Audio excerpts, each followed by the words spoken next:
ইন্ডিয়াকে এইভাবে শিক্ষা দিতে হবে, যেখানে ইন্ডিয়া 1 ইঞ্চি জায়গা দখল করে রাখছে বাংলাদেশের, সেই জায়গাটা আবার আমাদেরকে দখল দিতে হবে। ছাড় দেওয়া চলবে না। যে একটা কথা আছে না, যদি তুমি ভয় পাও তবে তুমি শেষ, যদি তুমি রুখে দাঁড়াও তবেই তুমি বাংলাদেশ। শেখ হাসিনার ভয়ে বাংলাদেশের মানুষ চুপ ছিল, কিন্তু 24-এ সবাই রাজপথে নেমে আসছিল ভয়কে জয় করে। এই জন্যই কিন্তু আমরা শেখ হাসিনাকে বাংলাদেশ থেকে তাড়াইতে পারছি। শেখ হাসিনা পালাইছে, শেখ হাসিনা পালাই গেছে, সাথে সাথে আওয়ামী লীগও পালাই গেছে। কি জন্য পালাইছিল? কারণ আমরা রুখে দাঁড়াইছিলাম, ভয়কে জয় করতে পারছিলাম। লাস্ট 15.5 বছরে বাংলাদেশের মানুষকে জিম্মি করে রাখছিল শেখ হাসিনা। ইন্ডিয়ার বিরুদ্ধে কে কথা বলবে? লাস্ট 15.5 বছরে কোথাও দেখছেন যে ইন্ডিয়ার কাছ থেকে 1 ইঞ্চি জায়গা আমরা দখল দিছি, যে জায়গাটা ইন্ডিয়ান দখল দিয়ে বসেছিল? না। আপনার ঝিনাইদহ মহেশখালীতে একটা নদীতে 5 কিলোমিটার জায়গা দখল দিয়ে বসেছিল ইন্ডিয়া, সেই জায়গা আবার আমরা ফেরত নিয়েছি, আমাদের বিজেপি সদস্যরা ফেরত নিয়েছে। লাস্ট 15.5 বছর দেখছেন, লাস্ট 15.5 বছর আপনারা দেখছেন বিএসএফ এর গুলিতে আমাদের বিজেপি মারা গেছে, বিএসএফ এর গুলিতে আমাদের বাংলাদেশের নাগরিক মারা গেছে। আপনি কি দেখছেন লাস্ট 15.5 বছরে, অথবা এখনো দেখছেন যে বিজেপির গুলিতে বিএসএফ মারা, মানে ইন্ডিয়ার কোনো নাগরিক মারা গেছে? বাংলাদেশিদের দেখলে গুলি করেছে ডিরেক্ট, ইন্ডিয়ার বিএসএফ মারা গেছে। আমাদের ফেলানির কথা মনে আছে, সবার কথাই মনে আছে যে কিভাবে মানুষ মারছে। বাংলাদেশ থেকে ওদের দেশে যায়, ওদের দেশের সম্পদ চুরি করতে না, ওদের দেশ দখল দিতে না, ঠিক না?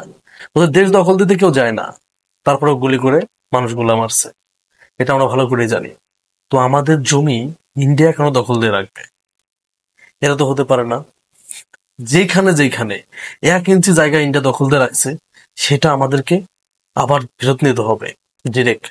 কারণ একটা জিনিস মাথায় রাখতে হবে, আমি বারবার করে বলতাম যখন জুলাই আগস্টে আন্দোলন হয়, যখন সর্বপ্রথম বিজিবিকে ঢাকা ইউনিভার্সিটিতে নিয়ে আসা হয়, তখন আমি বলছিলাম যে তোমরা ফেলাইতে পারো না ইন্ডিয়ার বর্ডারে, বিএসএফ এর কাছে লাঠি চোর খাও, তোমরা ফেলাইতে পারো বাংলাদেশের জনগণের সাথে।